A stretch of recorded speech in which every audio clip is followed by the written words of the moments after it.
Maoist party సంచలన లేఖ విడుదల చేయడం జరిగింది. ప్రజా ప్రయోజనాల కోసం మావోయిస్టు పార్టీ కేంద్ర రాష్ట్ర ప్రభుత్వాలతో చర్చలకు, శాంతి చర్చలకు సిద్ధంగా ఉందని మావోయిస్టు కేంద్ర కమిటీ అధికార ప్రతినిధి అభయ్ పేరుతో విడుదల చేసిన ఒక లేఖలో అయితే పేర్కొనడం జరిగింది. ఈ లేఖ మార్చి 28వ తేదీన విడుదల చేయడం జరిగింది. ఈ లేఖ సారాంశం బట్టి చూసినట్టయితే అంటే మావోయిస్టు పార్టీని అంతం చేయడానికి కేంద్ర రాష్ట్ర ప్రభుత్వాలు కగార్ ఆపరేషన్తో మావోయిస్టులపై ఉక్కుపాదం మోపడంతో పాటు హతమార్చడం జరుగుతుందని మావోయిస్టు పార్టీ ఆ లేఖలో పేర్కొనడం జరిగింది. మావోయిస్టు పార్టీ కేంద్ర రాష్ట్ర ప్రభుత్వాలకు శాంతి చర్చలతో సిద్ధంగా ఉండాలంటే ఛత్తీస్గఢ్, జార్ఖండ్, తెలంగాణ, మధ్యప్రదేశ్, ఒడిశా రాష్ట్రాల్లో ఆ మావోయిస్టు పార్టీ కగార్ ఆపరేషన్ను నిలిపివేయడంతో పాటు కాల్పులను విరమించినట్లయితే మావోయిస్టు పార్టీ కేంద్ర రాష్ట్ర ప్రభుత్వాలతో చర్చలకు సిద్ధంగా ఉందని ఆ లేఖలో పేర్కొనడం జరిగింది. పోలీసులకు, మావోయిస్టులకు జరిగిన అనేక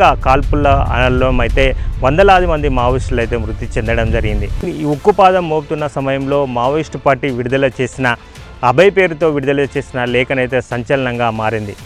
కేంద్ర హోంశాఖ మంత్రి మార్చి 31వ తేదీ 2026 కల్లా మావోయిస్టు పార్టీని పూర్తిగా అంతం చేస్తున్నామని చెప్పడంతో పాటు గడిచిన కొత్త కాలంగా వరుస ఎన్కౌంటర్లో మావోయిస్టు పార్టీ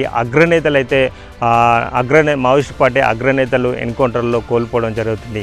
అంటే మావోయిస్టు పార్టీకి డెన్నుగా ఉన్న ఛత్తీస్గఢ్ కేంద్రంగా ప్రధానంగా డెన్నుగా ఉన్న ఛత్తీస్గఢ్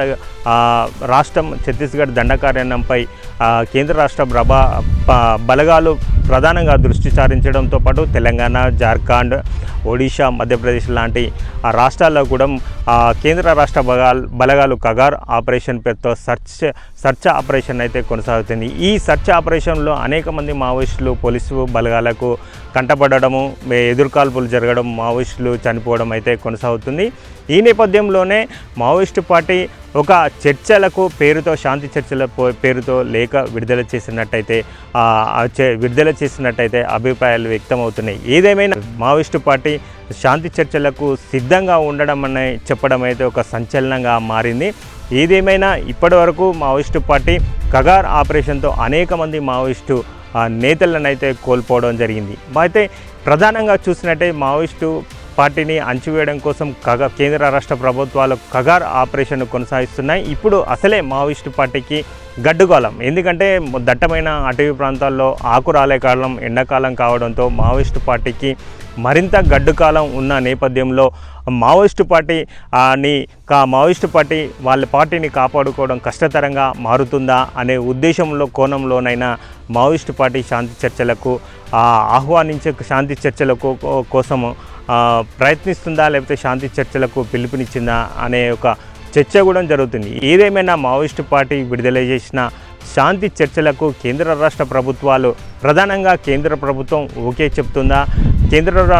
మావోయిస్టులు పెట్టిన డిమాండ్లకు 5 రాష్ట్రాల్లో కగార్ ఆపరేషన్తో పాటు కాల్పుల విరమించడంతో పాటు ఆయా రాష్ట్రాల దండకారణ్యంలో కొత్తగా ఏర్పాటు సిఆర్పిఎఫ్ కానీ కేంద్ర బలగాల క్యాంపులను కొత్తగా ఏర్పాటు చేయకుండా నిలిపివేసినట్లయితే మావోయిస్టు పార్టీతో కేంద్ర రాష్ట్ర ప్రభుత్వాలతో మావోయిస్టు పార్టీ చర్చలకు సిద్ధంగా ఉందని అభయ్ పేరుతో విడుదల చేసిన లేఖలోనైతే పేర్కొనడం జరిగింది. మావోయిస్టులు పెట్టిన డిమాండ్కు కేంద్ర రాష్ట్ర ప్రభుత్వాలు ప్రధానంగా కేంద్ర ప్రభుత్వం సానుకూలంగా స్పందిస్తుందా, లేక మావోయిస్టులు శాంతి చర్చలతో విడుదల చేసిన లేఖను పక్కన పెడుతుందా అనేది అయితే పెద్ద చర్చగా మారింది. అయితే గతంలో ఉమ్మడి ఆంధ్రప్రదేశ్లో 2004లో కాంగ్రెస్ ప్రభుత్వం ఏర్పడిన తర్వాత వైఎస్ రాజశేఖర రెడ్డి మావోయిస్టులతో చర్చలు జరపడం, పలుమార్లు చర్చలు విఫలం కావడంతో మావోయిస్టులకు ఇక్కడున్న ఉమ్మడి ఆంధ్రప్రదేశ్కు చర్చలు విప్పడం కావడంలో ఎవరి దారిన వారు వెళ్ళడం జరిగింది. ఇప్పుడు ప్రస్తుతం ఉన్న సమయంలో మావోయిస్టు పార్టీ గడ్డు కాలంను ఎదుర్కొంటున్న సందర్భంలో మావోయిస్టు పార్టీ విడుదల చేసిన మావోయిస్టు పార్టీ లేఖలో పేర్కొన్న డిమాండ్లకు కేంద్ర ప్రభుత్వం ఓకే చెప్తుందా, పక్కన పెడుతుందా అనేది అయితే పెద్ద చర్చగా మారింది.